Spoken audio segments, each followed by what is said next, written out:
All right, let's dive in. Today, we're breaking down the insights from a book that could totally change how you see the game, Soccer IQ by Dan Blank. And look, this isn't about running faster or juggling better. This is all about unlocking the secrets to thinking smarter out on the field. So let's just start with the big question, right?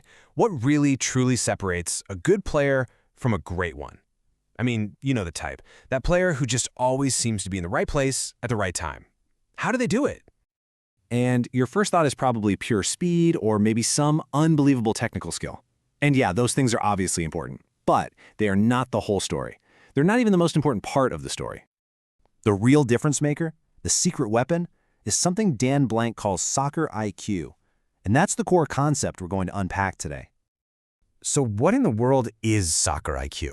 Well, it's not about being some kind of off-the-charts genius. It's much simpler than that. It's the art of making smarter decisions on the field, especially when it matters most.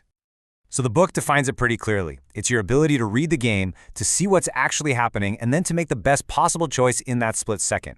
It's all about influencing the outcome of the game with your brain, not just with your feet. Okay, to make this super clear, we're going to break it down into three key pillars. First up, on-the-ball intelligence. This is all about what you do when the ball is right there at your feet.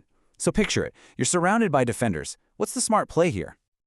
You know, sometimes the best way to understand what you should do is to first talk about what you should absolutely not do. And Dan Blank points out this one critical mistake that players make all the time, a lot of times without even realizing just how dangerous it is. He gives it a pretty intense name, the suicide pass. Okay, picture that pass. It seems harmless, right? A square ball from a right back over to a center back. The problem? It's usually a blind pass. And it's so easy for a smart attacker to read it, intercept it, and suddenly your whole defense is exposed. And this quote from the book just nails it. Clever forwards are predators. They are literally baiting you into making that easy pass so they can pounce. See, it's a mental game. Just avoiding this one mistake is a huge first step to raising your soccer IQ.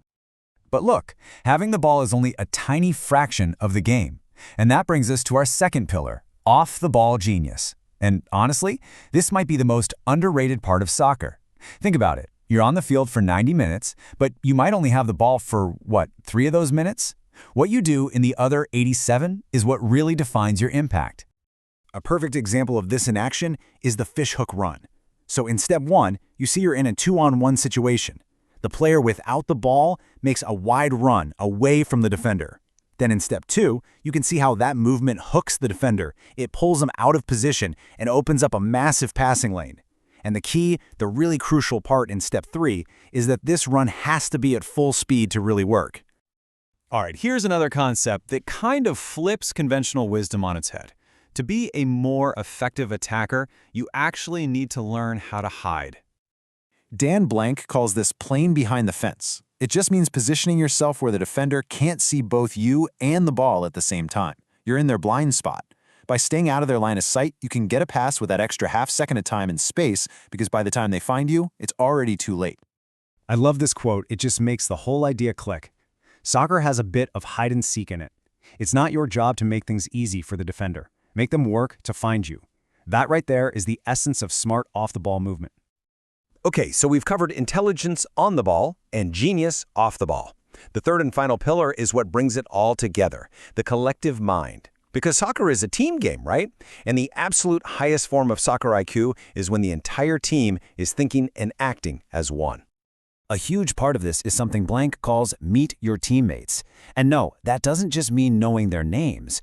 It means knowing their game. So for example, Jennifer, she's a little slower. She needs the ball played right to her feet. But Ashley, she's fast, so you should play the ball into space for her to run onto. Knowing these little details and adapting your passes, that's a simple but incredibly powerful form of collective intelligence. But collective intelligence isn't just about passing. It's also about managing those huge, high-pressure moments in a game. You know, like the few minutes right after a goal is scored. The momentum can shift in an instant, and how your team responds mentally is absolutely critical. So get this. The book points out that a crazy high number of goals are scored in the 5 minutes immediately following another goal. And why is that? Well, one team is usually riding an emotional high, and the other team might be completely rattled. It's a danger zone. The strategy here is called stemming the tide, and the goal is dead simple: survive. This is not the time to be playing pretty soccer out of the back. The smart play is to just clear the ball, get it out of your defensive third, and let your team regroup. It's about weathering that emotional storm from the other team until you can get your composure back. So there you have it. When you put these three pillars together, the on-the-ball intelligence, the off-the-ball genius, and that collective mind, you end up with a practical framework for not just playing better, but playing so much smarter. And that, right there, is the heart of Dan Blank's entire philosophy. True soccer IQ is about recognizing the right play for the right moment. Sometimes that's a simple 5-yard pass, not a fancy dribble. Sometimes it's clearing the ball downfield, not trying to build from the back.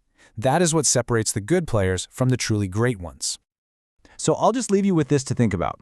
After everything we've covered here, what's the first smart decision that you're going to consciously make in your next game? Because that's how you actually start building your soccer IQ. Thanks for tuning in.